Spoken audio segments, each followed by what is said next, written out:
On this Feel Good Friday, it's now time for a Tony Katz audio dump. Yes! Yes! Do you hear yourself? Stay calm! Everybody calm down! Oh my God, this is so awesome. Pocahontas says yes. Got a series of things for you that you might have missed. Should I start with the interesting or should I start with the insane? Let me start with the interesting. President Trump just today saying of the astronauts they deserve overtime, and if they don't get it...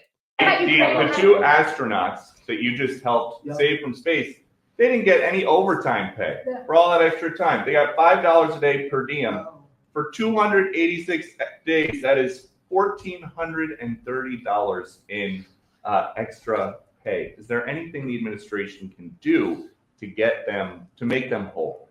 Well, nobody's ever mentioned this to me. If I have to, I'll pay it out of my own pocket, okay? I'll get it for you. Mr. President, I like that. Mr. President, I'll pay it right out of my, is that all? That's not a lot.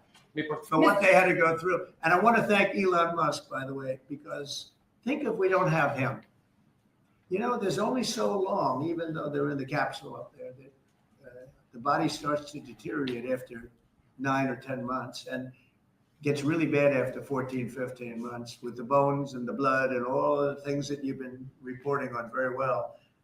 And if we don't have Elon, they could be up there a long time. Who else is going to get him? And that is the truth.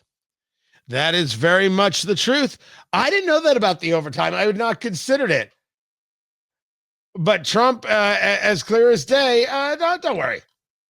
If there's overtime that needs to be paid, if they need a little extra cash, I got them covered. I got it fine. Then there is Chuck Schumer. President Trump said he would not defy a court order. Do you agree? Do you believe him? I don't trust him. We have to watch him like a hawk. Defying court orders is why our democracy is at risk, and we'll have to do everything to fight back in that regard. What court orders has he defied, Chuck Schumer? I'm sorry, outgoing Senate Minority Leader Chuck Schumer. Now you say to me, Tony, why do you say outgoing? Is there something you know that we don't? Oh gosh, no one has said anything to me specifically, except I've got ears. We are mobilizing in New York. We have people going to the Republican districts and going after these Republicans who are voting for this and forcing them to either change their vote or face the consequences. This is a long, relentless fight that we fight every day. And I am confident that we will bring Trump's popularity, numbers, and strength down if we keep at it and keep at it and keep at it.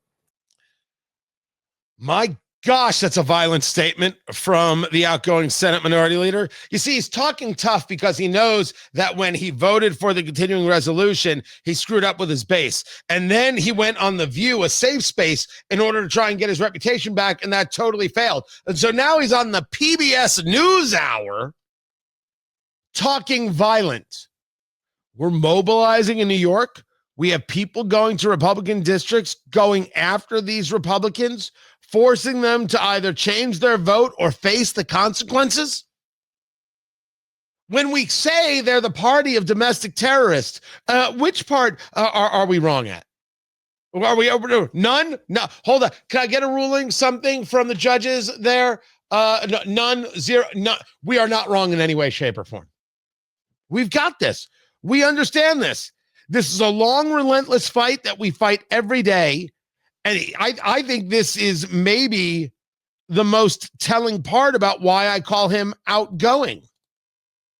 This is a long, relentless fight that we fight every day. And I am confident that we will bring Trump's popularity, numbers, and strength down if we keep at it and keep at it and keep at it. So you admit that he's popular, but how are you going to bring his popularity down? How are you going to bring those numbers down? By lying about him? By just being opposed to everything he does, even though it's popular? What he does is popular, and your plan is to say, you're wrong for thinking it's popular. You're stupid. This is your plan? Your plan is it's popular to remove illegal immigrants, so you will be violent towards those who want to remove illegal immigrants? Your plan is to say Elon Musk engaging in cuts is popular with the American people, or at least suggesting cuts, and reducing waste, fraud, and abuse is popular. So your plan is to destroy people's property. And that's going to bring down his numbers? Well, that's crazy talk. But if we're going to do ourselves a full-on Friday audio dump, I don't think anything is going to beat the insanity that is Joy Reid.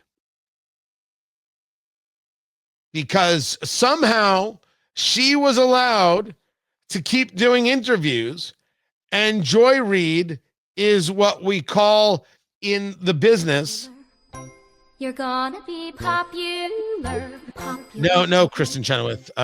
That she is not popular. That's just it. She is very much not popular in any way.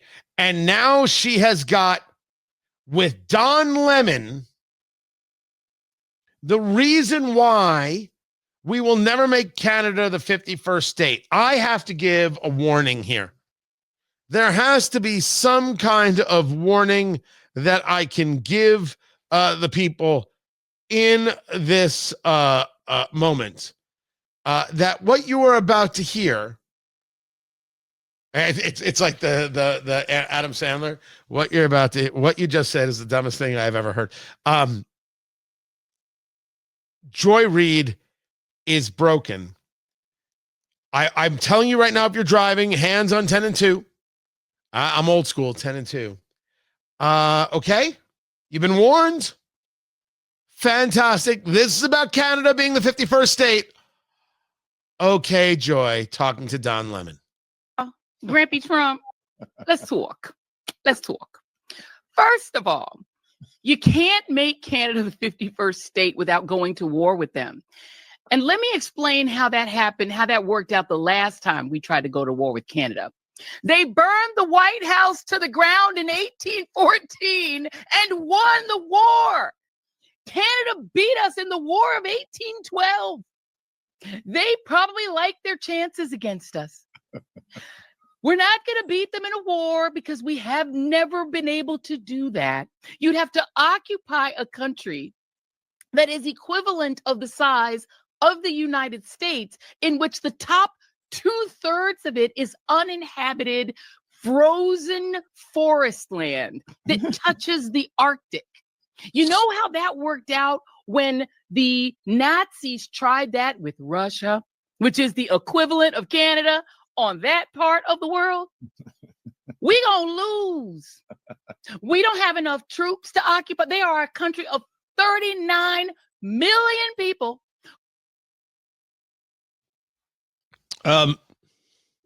Gentlemen, I should have warned you that by listening to that, your sperm count went down. I'm sorry. I should have said something. I should have warned. I should have done it. That's my mistake. And I am sorry. 1812. 200 years later, and somehow she still is a believer of the War of 1812. We can't take over Canada because 2/3 of Canada is uninhabitable. If it's uninhabitable, we don't have to inhabit it. So why can't we take over Canada? There's no, she used to make $3 million a year. She makes more money than I do. And this is what comes out of her face pie hole. Oh, God. I need to lay down. I am not okay. I am not. I'm going to be sick.